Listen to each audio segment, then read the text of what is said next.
Bonsoir à tous, très enchanté de vous retrouver sur la télévision interactive Truc TV.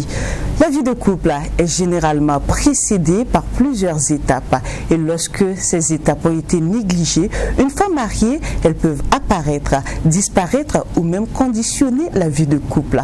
Vous vous posez certainement plusieurs questions. Nous retenons surtout le désir, le besoin de faire un enfant. C'est vrai que lorsqu'on est marié, quoi de plus normal que d'avoir un enfant. Seulement, ce désir est conditionné par plusieurs facteurs et souvent cela peut être impossible tout simplement parce qu'il y a un problème. Et ce problème, c'est la stérilité. Victime ou coupable lorsque on se retrouve stérile dans un couple. Vous avez le thème de ce soir, amis chers téléspectateurs de l'émission Sans Tabou, avec nos invités ainsi que la belle Wandila. Et bien sûr, vous, chers téléspectateurs, nous allons essayer d'en parler. Je sais que le temps ne va pas suffire pour décortiquer ce sujet, mais nous allons quand même le faire. Installez-vous confortablement. Bienvenue à tous et à tous. Ce soir, nous parlons de la stérilité dans le couple, victime ou coupable. Véritable sujet qui fait couler beaucoup d'encre et de salive dans notre société. Alors, Wandila, bonsoir. Oui, bonsoir Émilie. Tu es prête, j'espère? Oui, je suis prête et puis ravie d'ailleurs de te revoir. Et je le suis encore lorsqu'il s'agit de dire les mots pour essayer d'apaiser certaines de nos peines, comme tu viens de le dire tout de suite par rapport à notre thème du jour. Et nous allons dire merci à tous nos téléspectateurs qui ne cessent d'intervenir surtout sur notre page Facebook par rapport à vos commentaires. Soyez-en sûrs que vos commentaires enrichissent bien sûr notre débat ici. Et la seule condition, comme Émilie l'a dit, il faut être confortablement installé pour pouvoir profiter. D'accord. Et nos invités sont confortablement installés. La première, elle se nomme Madame Aïda Bakiono. Elle est gynécologue obstétricienne. Bonsoir Madame. Bonsoir. Bienvenue à l'émission. Merci. Tout le plaisir est pour moi d'être sur ce plateau aujourd'hui. Merci. Et nous recevons Monsieur Aristide Tarnaga. Il est le directeur des Récréatales. Bonsoir Monsieur Tarnaga. Bonsoir Madame. Comment vous allez? Très bien, surtout quand on est entouré de 3 femmes. Je pense qu'en tant qu'homme, on se sent très bien. On se sent flatté. Voilà. Merci. Voilà. Alors avec vous aujourd'hui, on va parler de la stérilité. Lorsqu'on se retrouve stérile, est-ce que nous sommes victimes ou coupables? Madame, je me retourne vers vous. À quel moment on peut parler de stérilité dans un couple? Merci Émilie. On parle de stérilité dans un couple lorsqu'on a une femme qui n'a pas pu concevoir d'enfant. Nous, médicalement, on utilise plutôt le terme d'infertilité, pas de stérilité. D'accord. La stérilité, c'est quand la femme a fini sa vie génitale, on est sûr qu'elle n'a pas eu d'enfant et elle n'en aura pas. On peut parler de stérilité. Mais on utilise plutôt le terme infertilité. C'est une femme qui a du mal à concevoir. Et on parle d'infertilité, on commence à s'inquiéter lorsqu'au bout d'un an, la femme qui vit avec son mari a des rapports réguliers, des rapports complets.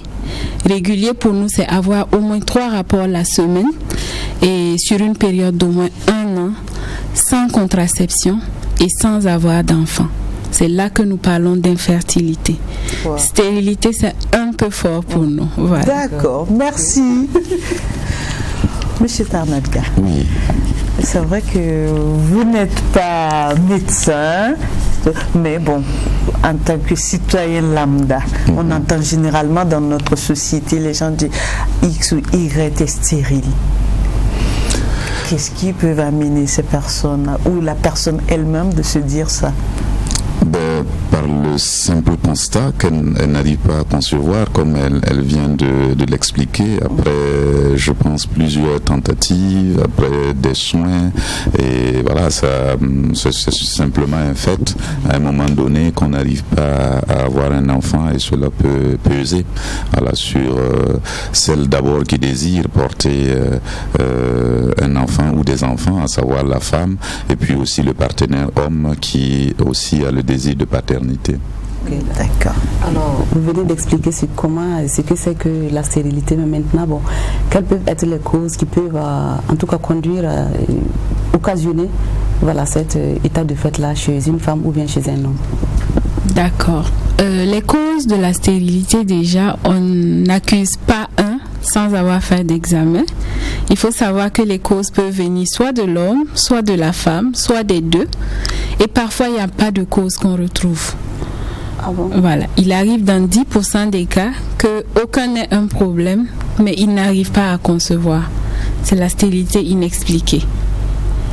Maintenant, chez la femme, il y a beaucoup d'éléments qui peuvent entraîner cette stérilité-là. Il peut y avoir des malformations au niveau de son utérus ou de son vagin.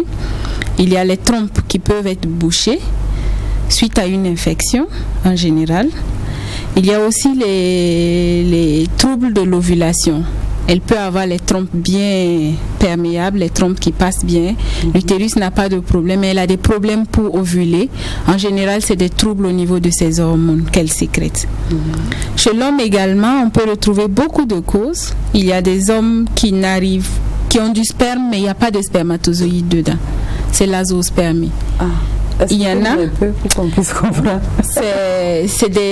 L'homme, il a les rapports. Oui.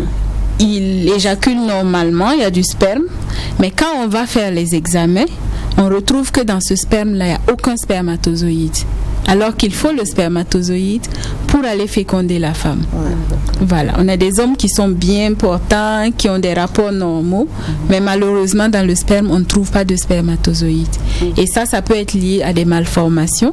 Ça peut être que les spermatozoïdes sont sécrétés, mais ce n'est pas conduit dans le sperme. Okay. Voilà, il y a beaucoup de causes, d'autres causes qu'on peut retrouver chez l'homme également. Voilà.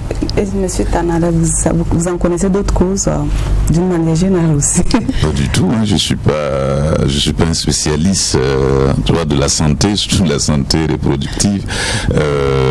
Je sais pas, mais je pense aussi que j'ai entendu parler d'alimentation, de tabac, d'alcool. Enfin, notre hygiène alimentaire peut, surtout les hommes, peut parfois conduire à avoir des difficultés justement pour ce que madame vient de dire. Donc voilà, c'est tout ce que je sais en tant que profane, enfin ce dont j'entends parler en tout cas. En tant que profane, j'aimerais vous demander, est-ce que vous avez déjà entendu parler de l'avortement qui peut aussi causer la stérilité? Oui, tout à fait. J'ai entendu parler surtout de l'avortement qui se fait dans des conditions clandestines.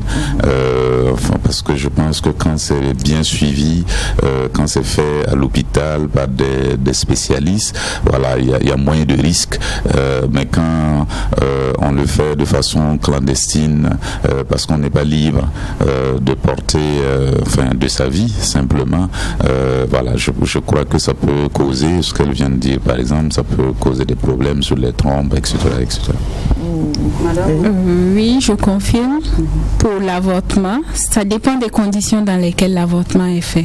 Okay. Quand l'avortement est réalisé dans un cadre médical, il n'y a pas de raison que la femme soit stérile et infertile suite à ça. Mais il y a les avortements clandestins.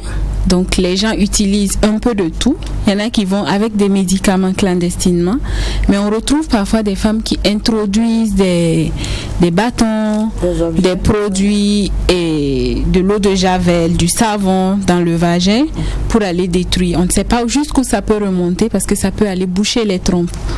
Voilà, donc ça dépend de comment l'avortement est fait. Mais un avortement fait clandestinement, effectivement, peut entraîner une infertilité.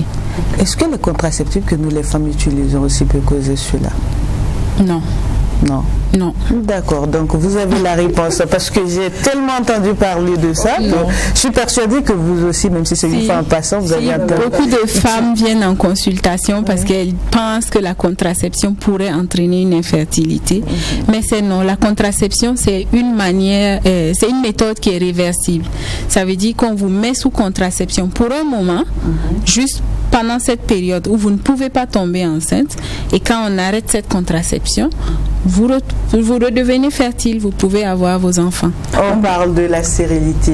Alors, docteur, moi j'aimerais vous demander, au niveau de l'homme et de la femme, chez qui on rencontre beaucoup de personnes stériles?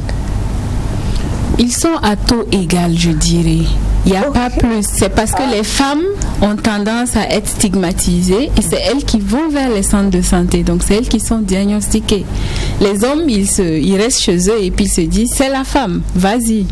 Mais si plus d'hommes venaient dans les centres de santé, ailleurs où les hommes vont dans les centres de santé, on voit que les taux sont égaux. La femme à 30%, l'homme à 30%, les deux à 30%, et pas de raison dans 10%. Donc, il n'y a pas à stigmatiser quelqu'un. Citoyen lambda, oui. Oui, je n'ai pas de problème avec ça. Comme elle dit, ce sont les faits. En fait, le problème, c'est que chez l'homme, c'est pas visible à un moment donné, je veux dire. C'est-à-dire que c'est la femme qui porte la vie et que c'est plus visible quand elle n'en a pas. Mais dans la rue, comme ça, il est difficile de croiser un homme et puis de savoir s'il a fait un enfant ou pas d'enfant. Et comme il y a une zone d'ombre par rapport à cette question depuis très longtemps, ce sont des sujets tabous, comme vous le savez. Donc on a tendance à charger la femme et les hommes eux-mêmes ont tendance à croire qu'il suffit simplement d'éjaculer, comme elle vient de dire, pour qu'il y ait fécondation, pour que le processus soit enclenché. Et que donc, si c'est pas le cas, c'est forcément la femme qui a un problème. Donc, il y a une éducation sexuelle, je pense, à transmettre à nos enfants, à tout le monde, au couple, pour que chacun se sente possiblement responsable de la fécondité à l'intérieur du groupe. Voilà.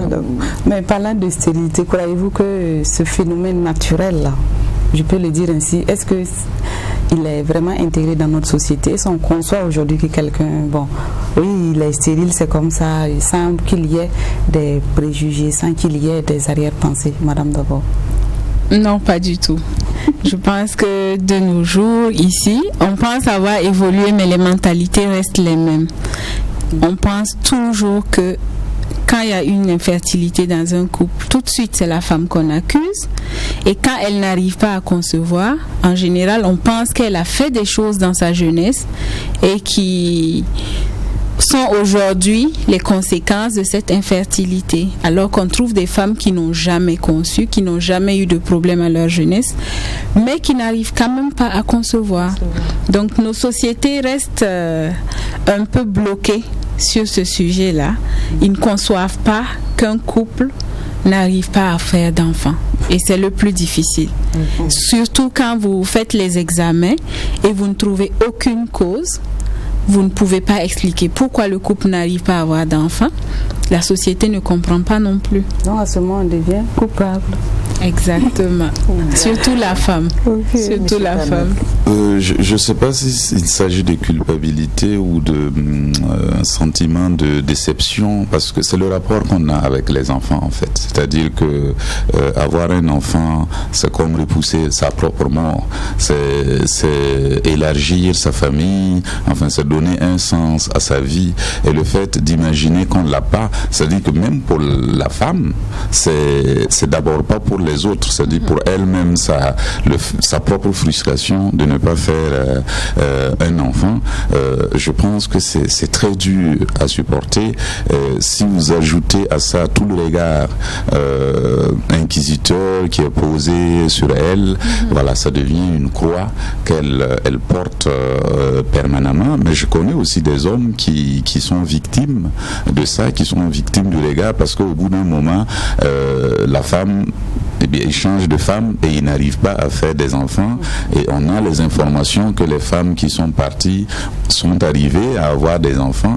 Donc on sait très bien que c'est lui qui a un problème à un moment donné. Et au sein de sa société, il est aussi victime du regard ou souvent même des moqueries des autres, parce que vous êtes obligé, surtout si c'est dans des petites sociétés comme au village où tout le monde se connaît, prendre la parole parle en public devient un peu compliqué, donc vous êtes tout de suite stigmatisé, alors qu'à l'intérieur, je pense que vous vivez déjà une tragédie de ne pas vous-même réussir à avoir un enfant, parce qu'on ne fait pas les enfants pour les autres. Donc normalement, a priori, si on n'en a pas, voilà, c'est pas le problème des autres, tu vois. C'est notre problème d'abord. Mais c'est la société qui est comme ça, qui est prompte à stigmatiser, à juger. Voilà. D'accord. Dans mon introduction, j'ai parlé d'étapes à franchir avant de se mettre en couple. Et souvent, on entend dire que, surtout nous, Africains, X et puis Y, c'est-à-dire, chez moi, par exemple, dans mon village, moi, je suis Dioma. Les Dioma ne se marient pas entre eux. Et puis, lorsque vous forcez le destin, vous décidez de vous marier, il peut arriver que vous n'ayez pas d'enfant. Bon, vous, je vous demande, est-ce que c'est vraiment ça? Si, moi j'y crois. Parce que je viens de ça. Je viens de ça. Ça fait partie de mes croyances. Et la spécialiste, elle vient de le dire, c'est-à-dire qu'il y a souvent des raisons inexpliquées par la science. C'est qu'il y a des choses aussi qui nous échappent, qui sont de l'ordre de je dirais pas irrationnel parce que c'est un mot, de l'inexpliqué, de l'ordre de quelque chose du métaphysique en fait. Donc effectivement, il y a jusqu'à présent, nous ne sommes pas. Je pense que si la décision a été prise du temps des ancêtres, c'est qu'il y avait une raison à cela et que nous n'avons pas encore réussi à expliquer. Mais je pense qu'effectivement qu'il y a des interdits, des tabous qui doivent être respectés. Voilà, pour pouvoir avoir des enfants. D'accord. Madame Aïda, au niveau de la science, là-bas, on parle plus de faire des tests pour voir si vous êtes compatible ou pas. Voilà. Oui. Si on parle plus des tests de compatibilité. Bon, pas de compatibilité exactement. On fait des explorations, c'est des examens pour chercher une cause. Mais la compatibilité entre un homme et une femme, on en fait rarement. Ah bon? Voilà. Mais ça se fait quand même. Ça se fait ailleurs. Vous trouvez que l'homme et la femme sont incompatibles, ne peuvent pas concevoir? Souvent on entend ça, ou bien c'est encore des préjugés. Lorsque vous êtes de voici S ou bien c'est AS. Non, ça c'est pas de l'incompatibilité d'hémoglobine, mais ça ne veut pas dire que vous pouvez pas faire d'enfants. Vous pouvez concevoir, mais vos enfants ont des chances d'être malades. D'accord. Voilà. Alors qu'une société ne se développe pas avec des personnes malades. Donc c'est pour ça que c'est déjà une charge même pour le couple d'avoir un enfant malade. Vous ne voulez pas un enfant qui va vous conduire tous les jours à l'hôpital. Vous ne pouvez pas progresser, c'est juste ça. D'accord. Voilà. Maintenant dans le couple, ce phénomène, comment le couple vit ça? Que ce soit la femme qui est stérile ou l'homme qui soit stérile. Ça dépend du couple. Je pense qu'il y en a qui se tolèrent, qui acceptent leur destin sans verser dans la fatalité. Il y en a qui n'arrivent pas à aller jusqu'au bout, se séparent. Mais enfin, voilà, je pense que autour de moi, il y a quelques cas de gens qui ont réussi à rester ensemble, à accepter d'inventer leur vie autrement, de vivre leur vie autrement parce qu'ils n'étaient pas comme les autres, qui n'avaient pas la même chance que les autres, mais qu'ils ont aussi une chance que les autres n'ont pas. Donc, je pense que dans la vie, il faut savoir déterminer sa propre singularité, puis la mettre en valeur à un moment donné, parce qu'il y a des choses qui nous échappent, qui sont plus... Ce n'est pas évident aussi de pouvoir... C'est sûr que c'est pas évident. C'est pas évident. Comme je dis, les enfants c'est d'abord pour soi. Et effectivement, ça ne peut pas, vous ne pouvez pas être quiet, tranquille, si vous n'avez pas l'aide de votre entourage. Mais à un moment donné, il faut, en général, je pense que cette force-là doit venir de l'homme, en fait, parce que on sait très bien qu'on est une société patriarcale. Donc, qu'à un moment donné, il y a toute une force qui écrase la femme. Donc, quand elle n'arrive pas encore à procréer, enfin, quand c'est supposé que c'est elle qui ne conçoit pas, il faut que l'homme parvienne, voilà, à vraiment développer une couverture protectrice, voilà, autour de son couple, pouvoir convaincre sa propre famille, ses propres frères et sœurs, pour que cette femme-là soit acceptée et que leur vie soit redéfinie autrement, que voilà, on peut avoir. Vous savez, c'est même pas une histoire. Des fois, comme on dit, il y a des gens qui n'arrivent même pas à avoir de mari et qui n'ont pas d'enfants. Mais comment ils font? Et enfin, on peut redéfinir la vie autrement. Je pense que la société, l'adoption par exemple, voilà, il y a beaucoup d'enfants qui ont besoin. C'est vrai que ça va pas être votre enfant biologique, mais ma foi, nous sommes des êtres humains. Voilà, on peut redéfinir les liens autrement. Mais maintenant, parlant il a dit quelque chose ici qui m'a touché, que l'homme doit avoir la force. Mais est-ce que c'est toujours le cas? Souvent, les femmes qui viennent vous voir, est-ce que c'est le cas? Je veux dire, monsieur se prend comme le protecteur de la femme, si toutefois c'est la femme qui vit dans cet état-là. La plupart du temps, les couples où l'homme arrive à protéger sa femme, c'est rare. La plupart du temps, soit il va voir ailleurs sous la pression de sa famille, il va faire ses enfants ailleurs, il pense faire ses enfants ailleurs parce que si on ne prouve pas que c'est ses enfants, on ne sait pas. Voilà. Soit il va le faire, voilà. Soit il se sépare de sa femme. Ceux qui n'arrivent pas vraiment à sortir de cette pression familiale, il n'y en a pas beaucoup. Il y a des couples qui arrivent quand même où l'homme arrive à affronter sa famille et à imposer ses choix, imposer sa femme et accepter de vivre sans enfants. Mais la plupart du temps, c'est pas le cas. Beaucoup vont faire ailleurs les enfants ou bien ils vont juste se séparer de leur femme. Mais cette pression, c'est ce qui est paradoxal souvent dans nos sociétés. Oui. C'est-à-dire cette pression en général ne vient pas que de l'homme. Hein. Ça vient souvent aussi de femmes. C'est-à-dire que souvent il y a des belles-mères qui n'acceptent pas du tout que voilà. La belle-fille ne conçoit pas qu'elle soit toujours là. On dit tu peux pas être là à bouffer. Le couple à deux, ils peuvent essayer de se comprendre. Ils arrivent à gérer. L'œil externe quand même arrive à les influencer. Tout à fait. Mais ça, il faut de la force souvent de l'homme, comme vous venez de le dire. Oui, de deux. C'est ça qui manque souvent dans nos sociétés. Hein, parce que quand la famille s'y met...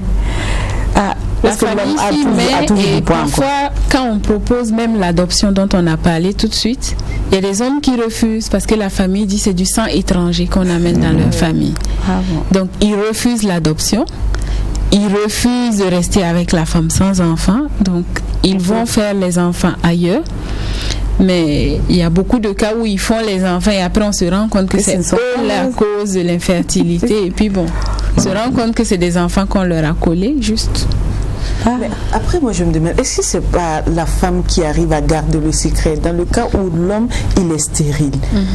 Dans notre société africaine, c'est la femme qu'on va indexer premièrement. Oui. Mais souvent, la femme, elle sait que le problème ne vient pas d'elle, ou l'homme même sait que le problème ne vient pas de sa femme, mais cet homme, il est incapable de dire à sa famille, c'est pas madame qui a le problème, c'est moi.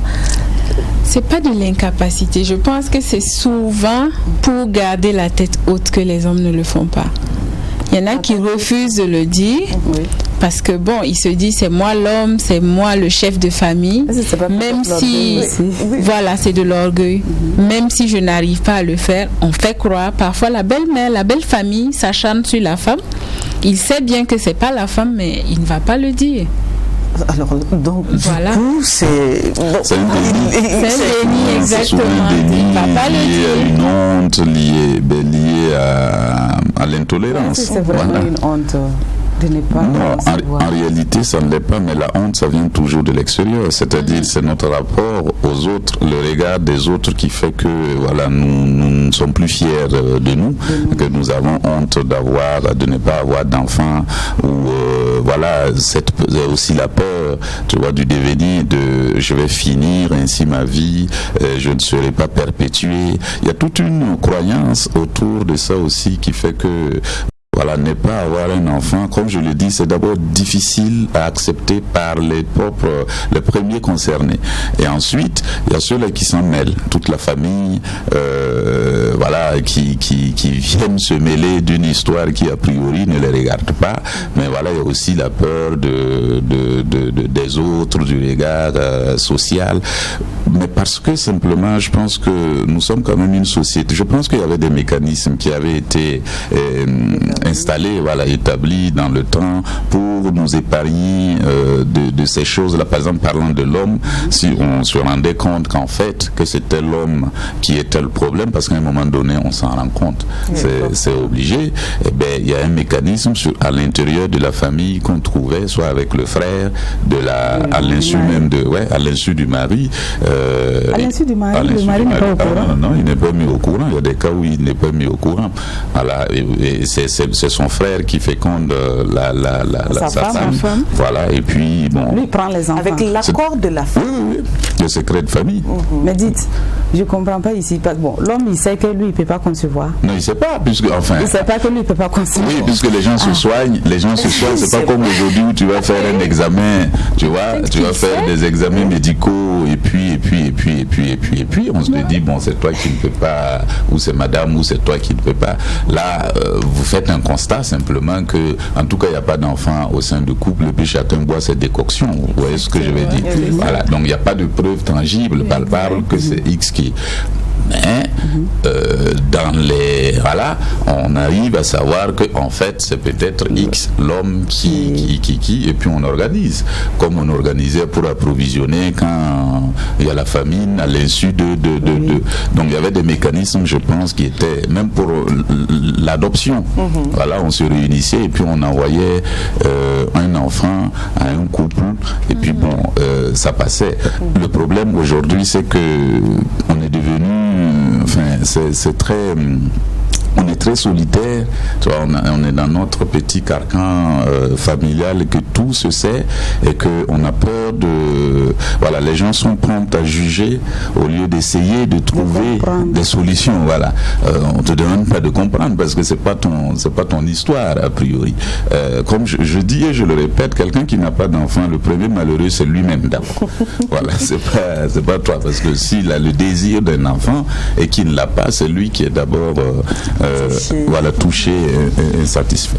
Merci à vous, M. Tanadga. Nous avons donné nos avis sur ce plateau. Suivons cet élément et puis on revient juste après pour la suite de l'émission.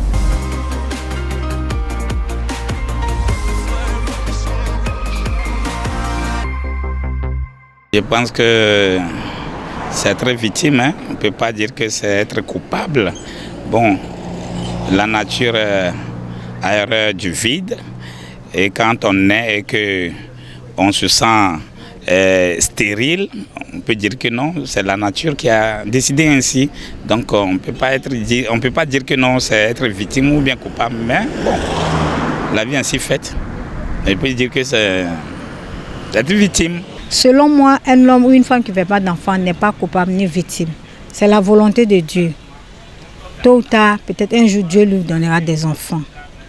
Qu'il met sa foi en Dieu et ça ira. Chez moi, il n'y a pas de coupable et il n'y a pas de victime. C'est des trucs qui peuvent arriver, qu'une personne soit stérile. Parce que si on prend le sujet, le thème, sur ces deux flancs, on serait obligé de rejeter la personne qui est stérile. Donc pour moi, ça peut arriver. Donc c'est être solidaire avec cette personne. Il y a plusieurs, lorsqu'une personne est stérile, il y a plusieurs domaines où on peut aller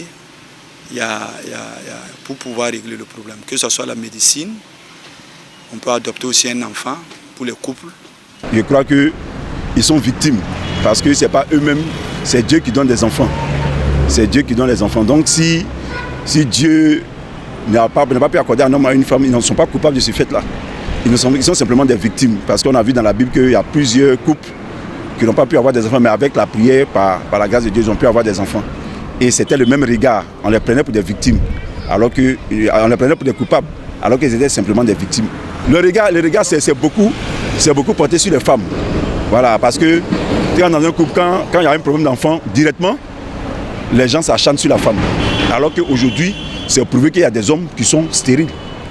Voilà, donc je crois que c'est beaucoup passé sur la femme, mais aujourd'hui, il y a des choses qui prouvent que les hommes sont stériles. Donc, il faudrait que dans ces deux cas-là, on puisse trouver des solutions pour que, quel que soit l'homme ou la femme, les gens puissent vraiment trouver des solutions pour qu'ils fassent des enfants. Moi, je trouve qu'elle est victime, dans la mesure où quand elle n'arrive pas à enfanter, elle est automatiquement accusée. Et malheureusement, il y en a même qui vont aller chercher l'enfant dehors. Et pourtant, l'enfant, c'est un don de Dieu, c'est une bénédiction de Dieu. Donc, il vaut mieux toujours attendre le temps de Dieu, voilà, pour l'enfantement. Maintenant, pour la femme, tu ne fais pas d'enfant, là, la faute ne vient pas d'elle. La faute ne vient pas de la femme. Non, ça ne vient pas de la femme. Ce n'est pas l'avortement qui fait que tu peux être stérile. Jamais. Voilà, les avis étaient bien divergents, coupables ou victimes lorsqu'une personne est stérile. Voici le thème du jour. Et puis avec nos invités, nous sommes en train d'en parler. Du coup, je me retourne vers vous, docteur. Oui. Est-ce que les hommes, ils viennent généralement consulter chez vous pour savoir si le problème vient d'eux ou pas? Très peu viennent en consultation. Oh. Il n'y en a pas beaucoup qui se présentent. Nous, on aime bien quand ils viennent ensemble. Quand le couple vient ensemble, on est rassuré, on peut aller rapidement pour les examens. Exceptionnellement, il y a des hommes qui viennent seuls. Quand la femme vient, elle fait ses examens, elle n'a aucun problème. Quand elle va lui dire, il contourne, il vient tout seul. Donc, pour savoir ce qu'il y a. Pour venir. Voilà, il se cache pour venir. Donc, il n'y en a pas beaucoup qui viennent dans ce cas. Et il y en a qui restent là à accuser la femme, bien qu'elle ait fait ses examens, qu'on n'ait rien trouvé chez elle. Ils préfèrent rester dans l'ignorance et puis accuser la femme. Et puis bon, ils vivent leur vie. Mais lorsque vous dites à l'homme, le problème vient de vous, vous venez avec madame pour un traitement, est-ce qu'ils acceptent? Non, en général, quand le problème vient de l'homme, il préfère se soigner tout seul. Vous lui proposez son traitement qu'il va faire. C'est rare qu'on dise à un homme qui vient seul en consultation, vous avez tel problème, et qu'il revienne avec sa femme. Ils ne le font pas. Ils préfèrent venir se soigner et quand tout est OK, on leur dit bon, il n'y a plus de problème. Ils reviennent maintenant avec la femme. C'est quand même triste. Pourquoi les hommes font ça? Représenter les hommes. Oui, représenter les hommes. Pourquoi ils font ça? Tu veux les défendre? Okay, allez-y. Non, c'est une construction. Hein. Vous savez, comme je dis, on est le produit de l'éducation. C'est-à-dire que parce que voilà, c'est l'orgueil, comme elle disait tout à l'heure, parce que et l'orgueil, c'est pas vis-à-vis de sa femme, mais c'est vis-à-vis aussi. Vous savez, nous les hommes, on aime faire le coq. Hein. C'est vis-à-vis aussi des autres. Voilà, et c'est pas accepté comme étant une maladie comme toute autre maladie. Voilà. Après, je voulais demander, est-ce que c'est une maladie? Il arrive que ce soit lié à une maladie. Ouais. Alors, mais pourquoi, si on considère cela comme une maladie, on doit stigmatiser l'autre? Mais c'est comme le sida, c'est comme le début de Corona, c'est comme voilà, c'est quand même bizarre. Ouais, exactement. Le sexe lui-même est devenu un tabou. On a honte d'en parler. C'est pas quelque chose dont on peut parler. Donc effectivement, il est très difficile, tu vois, pour un homme de se dire le problème vient de moi. Voilà, je suis fautif et coupable. Est-ce qu'il faut pas, peut-être c'est l'objectif peut-être de cette émission, pour essayer de lever les voiles, pour que chacun se retrouve, pour qu'on soit quand même naturel. Parce que bon, moi je me dis c'est une conception qu'on se fait et puis on se fait du mal pour rien. Bien sûr, mais ça passe par une éducation à la base, c'est-à-dire qu'il faut que déjà dans les écoles, à l'université, quand on voit la reproduction en troisième, etc., il faut qu'on construise cette mentalité-là de liberté, voilà, dans la tête des gens, hein, à commencer par l'éducation familiale, tout simplement. C'est comme toutes les autres stigmatisations. Voilà, c'est pareil. Il faut qu'on entre dans un processus de déconstruction, tu vois, en se disant déjà ça, parce que c'est dommage, il y en a qui peuvent être soignés, mais à force de nier et de ne pas vouloir y aller, voilà, on finit par être irréparable. Voilà, on finit par, et surtout pour la femme, puisque l'horloge biologique, voilà, est limitée. Donc à un moment donné, alors que si on avait accepté dès le départ aller avec sa femme ou comment dire, quand sa femme va en consultation et revient dire qu'on est malade, enfin, en tout cas le problème ne vient pas de moi et qu'on nous demande de venir ensemble, si on accepte simplement y aller, voilà, ça peut sauver des situations, je pense. Voilà. Mais pour moi, tout ça est à déconstruire au niveau de l'éducation. Et je pense que c'est l'opportunité pour nous d'inviter les uns et les autres à vendre leur maladie afin de trouver une solution. Voilà. Donc, vendre votre maladie, c'est d'aller vraiment vous faire consulter par les médecins et par la suite, vous allez pouvoir trouver une solution. Oui. Et j'avais quelque chose. Bon, il y a une question là. Généralement, quand c'est la femme, la famille veut que la femme quitte, veut que monsieur prenne une autre femme et tous les regards dédain sont portés sur la femme. Mais maintenant, lorsqu'on se rend compte que le problème n'est pas la femme et que c'est la femme, vous voyez, on fait volte-face tout de suite et puis voilà, on essaie de cajoler la femme pour lui dire non, reste, c'est ton mari, tu dois... Pourquoi ça? On dirait que le sexe féminin est plus discriminé, marginalisé par rapport à ce phénomène. Est-ce que la femme n'a pas été créée pour supporter et accepter seulement? Subir. C'est pas la question, ça. Non, à vous c'est mieux. Puisqu'on parle des femmes, donc on laisse un homme parler.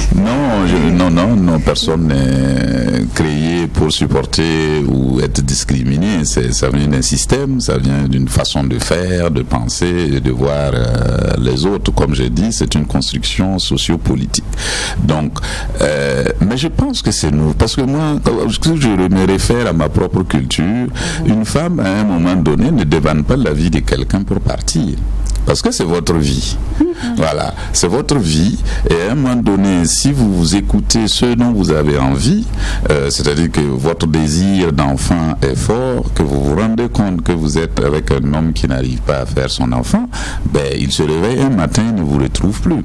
Je le vois chez moi, même tout récemment, c'est des choses. Et moi, il faudrait que les gens apprennent à être libres et que leur liberté a un prix.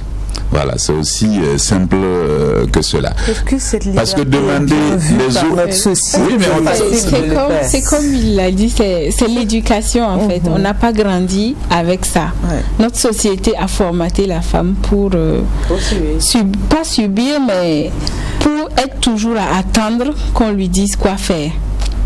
Donc même si elle veut partir, très souvent elle attend.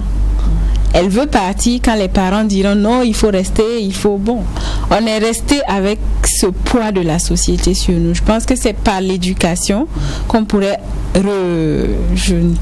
reconstruire les choses. Les choses. Voilà. C'est ça. Moi, en fait, il ne faut jamais attendre que quelqu'un prenne soin de votre liberté à votre place. C'est pas possible. Voilà, c'est même pas une question d'homme, hein. Voilà, c'est même dans la vie en général. Oui. Ben, notre liberté, elle est nôtre. Voilà. D'accord. Alors, dans notre société, comment sont vues les personnes stériles, hommes comme femmes? Est-ce qu'elles sont pas vues comme des victimes ou comme des coupables? L'œil de la société est... C'est ça qui pèse le plus, oui. Mais c'est assez difficile de prendre une position et de dire qu'on est coupable ou on est victime. Tout dépendra de celui qu'on a en face de soi et tout dépendra aussi de sa liberté de penser. Voilà, on peut être confronté à des gens qui nous prennent pour coupables, mais quand dans la tête tu sais toi-même que tu es victime, c'est pas toi la faute, le problème, et que tu es libre de partir ou de rester, je pense qu'on vit bien avec. Mais dans les couples, comment ils arrivent à gérer cela? Est-ce qu'ils arrivent à s'accepter comme ça? Est-ce qu'entre-temps, l'autre ne va pas dire oui, tu as passé toute ta vie à faire ci, à faire ça, voilà, aujourd'hui on n'arrive plus à avoir d'enfants? Ou se dire, c'est la volonté de Dieu, c'est Dieu qui donne des enfants? Tout dépend de la force du couple. D'accord. Ça dépend de la force du couple. Il y a des couples qui sont forts, qui se soutiennent et qui s'engagent à poursuivre ensemble leur relation de couple. Ils surmontent les épreuves, ils ne vont pas s'accuser.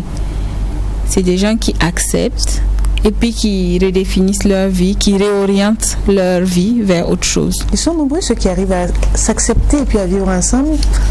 Je n'ai en se disant, on accepte de ne pas avoir d'enfants, on va rester comme ça, on s'aime. Mais de plus en plus, il y a des couples qui acceptent.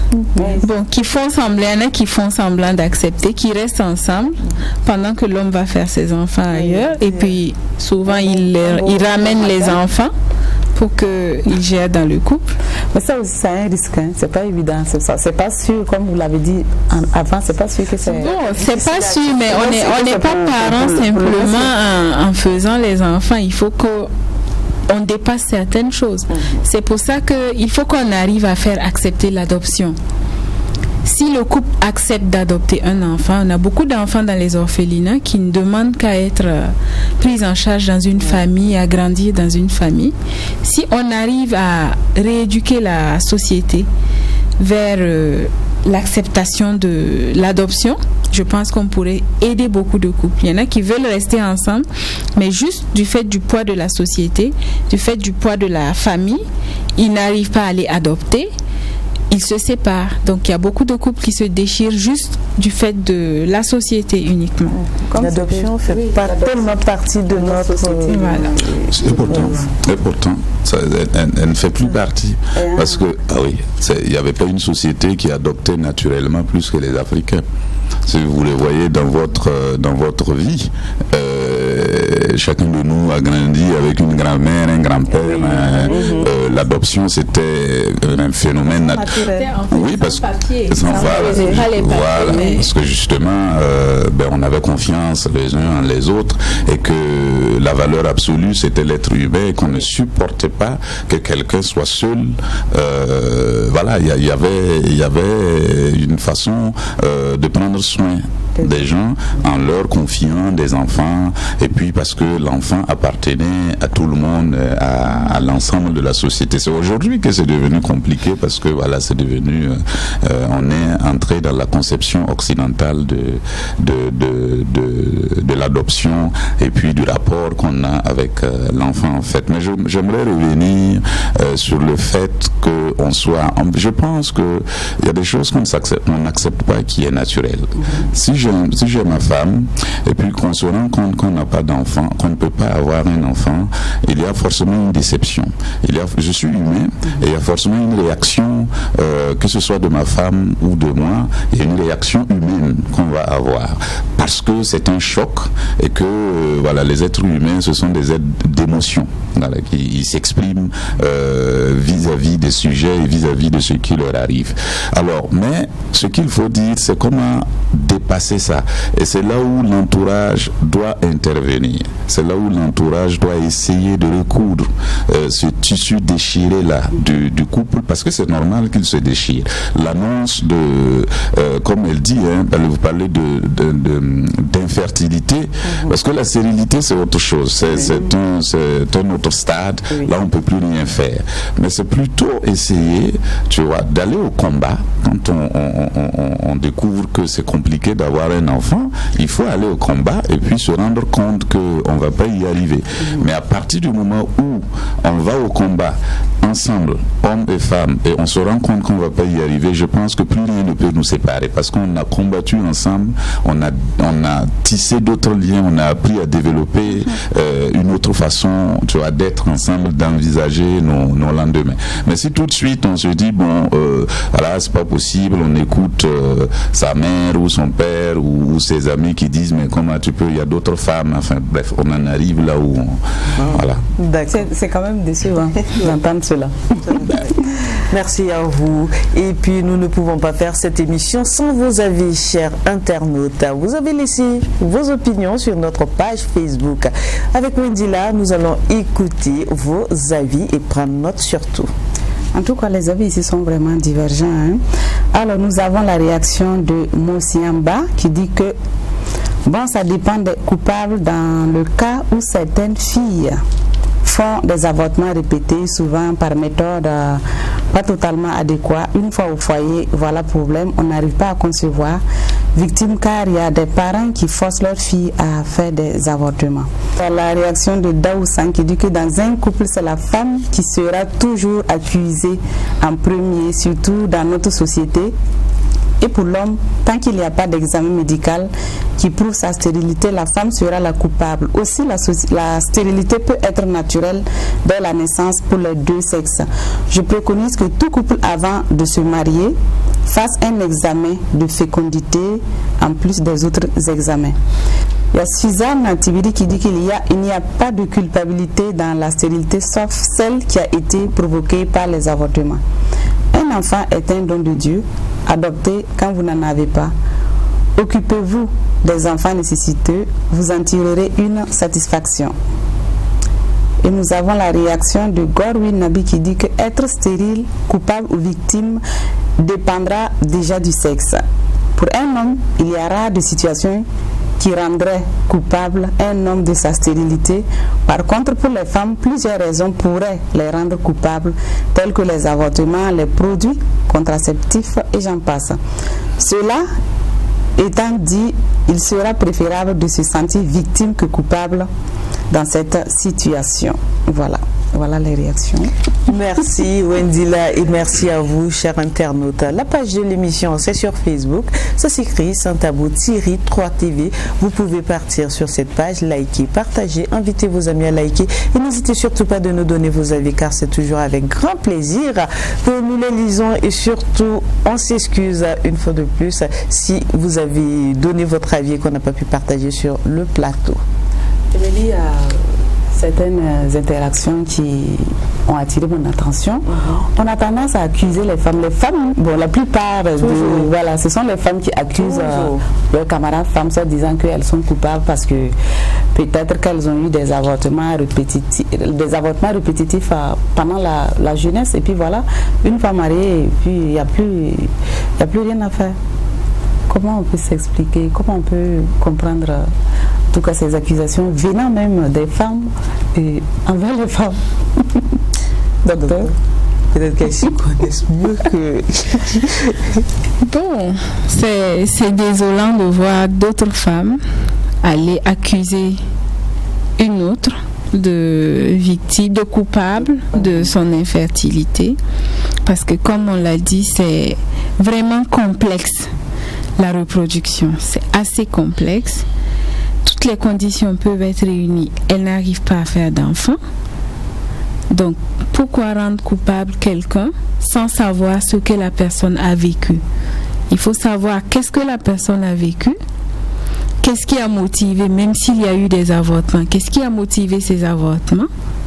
Je pense que en général, elles ne le font pas par plaisir. Même s'il y a eu des avortements, elles le font peut-être parce qu'elles ont été contraintes, soit par les parents, soit par l'œil de la société elle-même. Et pourquoi pas par l'auteur même de la grossesse? Par l'auteur, tout à fait. Quand on parle d'avortement, c'est la femme, c'est le visage de la femme, on voit pas la personne qui a été peut-être à l'origine de ça. Et c'est déjà assez pesant, c'est déjà une frustration, comme on l'a dit, pour cette personne de ne pas pouvoir concevoir. Et je pense que le rôle de la société devrait être de soutenir ces personnes-là qui n'arrivent pas à concevoir, plutôt que de les condamner, parce qu'on rajoute à la frustration. Et je pense qu'on empêche quelque part cette personne-là de jouir de sa vie. D'accord. Monsieur Tanadgar, oui. Quelles sont les conséquences de la stérilité dans le couple et même dans notre société? C'est la dépression, enfin, je ne sais pas comment dire ça, c'est la déception, c'est le moral à zéro. Voilà, c'est dommage qu'on en arrive là, que ce soit une espèce de fatalité pour laquelle on ne peut rien. Mais encore une fois, je pense que toute vie se réinvente perpétuellement. C'est-à-dire qu'il y a des gens qui ont des enfants qui n'en sont pas heureux, qui n'en sont pas fiers, qui ne sont pas plus épanouis que ceux qui n'en ont pas. Donc il ne faut jamais, je pense qu'il faut toujours dépasser ces douleurs. Voilà, c'est important de toujours dépasser et de toujours, parce que la précision qu'elle a donnée au début est très importante. C'est-à-dire que infertilité, on a toujours la possibilité de réparer. Donc aller au combat, si on veut avoir un enfant, chercher ensemble à réparer la situation. Et une fois qu'on se rend compte que c'est pas possible pour X ou Y raison, il y a plusieurs détours, tu vois, pour rendre sa vie agréable, pour donner de l'amour à des gens qui sont sur cette terre, qui en ont besoin. Il y a des millions d'enfants qui, voilà, et que c'est pas que la parenté n'est pas que biologique, heureusement. Voilà. Donc, pour moi, c'est catastrophique d'apprendre comme ça que c'est fini, on ne peut plus avoir d'enfants, mais ça c'est un fait qu'on peut dépasser en fait, parce que l'homme est doté d'imagination et que c'est cette imagination là qui lui permet d'aller au-delà de ses douleurs. D'accord. J'aimerais réagir un peu. Je pense qu'il ne faut pas qu'on effraie les populations, c'est pas catastrophique, parce que quand on dit infertilité, ça veut dire qu'on n'a pas encore fait la preuve de sa fertilité, mais il y a des solutions, comme on a dit. Il faut aller au combat, il y a des traitements, il y a des causes qui peuvent être traitées pour que vous concevez naturellement, et la science a beaucoup évolué. Il y a l'assistance médicale à la procréation, on arrive à vous aider par plusieurs méthodes, et c'est disponible au Burkina maintenant. Donc on n'a pas besoin d'aller à l'extérieur pour faire une fécondation in vitro ou pour faire une insémination, ça se fait sur place. C'est vrai que c'est coûteux, mais je pense que si le couple reste soudé, ils peuvent aller vers ces autres méthodes-là pour pouvoir concevoir. D'accord. Vraiment, merci. Merci beaucoup à chacun d'entre vous. Nous sommes presque à la fin de l'émission. Vous avez certainement quelques questions à donner à nos téléspectateurs. Les conseils que je donnerais aux couples infertiles, je dirais, c'est d'aller vers les centres de santé. C'est vrai que le processus est souvent très long parce que ça nécessite plusieurs consultations et on aboutit à des résultats de nos jours. On a beaucoup évolué médicalement. On arrive à aider les couples à concevoir. Et si, quand bien même malgré les traitements, vous n'arrivez pas à faire un enfant, il faut voir au-delà de cela. On ne se marie pas, comme on dit, pour faire des enfants. Vous vous êtes marié d'abord parce que vous avez estimé que vous voulez vous accompagner pour la vie. Donc, si vous n'arrivez pas à concevoir vous-même des enfants, vous avez l'adoption, qui est une autre option. Mais surtout, restez soudés face à la société. Restez soudés et surtout que les hommes soutiennent les femmes, parce que beaucoup de femmes finissent dans la dépression et avec la dépression, elles développent beaucoup d'autres maladies, notamment les cancers qui arrivent quand la femme est déprimée. Et je pense que en restant soudés, on peut avoir une vie épanouie, même sans enfant qu'on a conçu soi-même. Merci beaucoup. Merci. Je ne sais pas quoi ajouter, sinon que tant qu'on n'est pas mort, voilà, il y a toujours de l'espoir, voilà, qu'il faut se battre, qu'il faut s'ouvrir à l'univers, parce que voilà, un enfant désiré fortement, je crois à ça, finit par venir, mais ça veut dire qu'on baisse pas les bras, qu'on va au combat, comme elle l'a dit, et quand on se rend compte que voilà, ce n'est plus possible, c'est se tenir les mains et puis se préparer à faire face à ses propres monstres, parce que ça vient souvent aussi de soi, de l'intérieur, ça vient pas que de l'extérieur, parce qu'on n'est pas capable de supporter, on rejette l'autre, on accuse l'autre. C'est de se dire que en fait on va réorganiser, on va repenser nos rêves, voilà, redéfinir d'autres rêves, et puis une fois que ça c'est fait, on pourra comment dire, supporter les moqueries, les regards à l'extérieur. Donc voilà. Merci beaucoup. Wendila. Alors moi j'ai peut-être une seule phrase à dire. Elle vient de dire tout de suite, on ne se marie pas juste seulement pour avoir des enfants. On se marie parce qu'on a envie de s'accompagner dans la vie. Et s'il arrive qu'on n'arrive pas à concevoir, il y a des enfants qui sont là. Cela veut dire que leurs parents ne sont pas responsables. Et voilà, vous qui en voulez, donner l'amour, c'est plus fort que tout. Allez-y vers ces centres-là et adoptez tout simplement et vivez votre vie, parce que c'est vous qui vivez la vie. Mais vous ne mettez pas à vous mirer dans le miroir de la société, parce que ça ne sert à rien. C'est votre vie à vous, avant que la société aussi ne vous juge. Donc restez naturel et soutenez-vous, allez-y au combat. Merci beaucoup, chers téléspectateurs. J'espère que vous avez pris énormément de plaisir à nous suivre. On a parlé de la stérilité. Avant de se quitter, moi j'aimerais quand même vous dire que c'est Dieu qui donne des enfants. Alors nous allons tous prier ce Dieu-là afin qu'il donne la grâce à toutes ces personnes qui désirent avoir un enfant. C'est fini, portez-vous bien et qu'Allah bénisse chacun d'entre nous. On se retrouve très prochainement pour un autre numéro de Saint Tabou.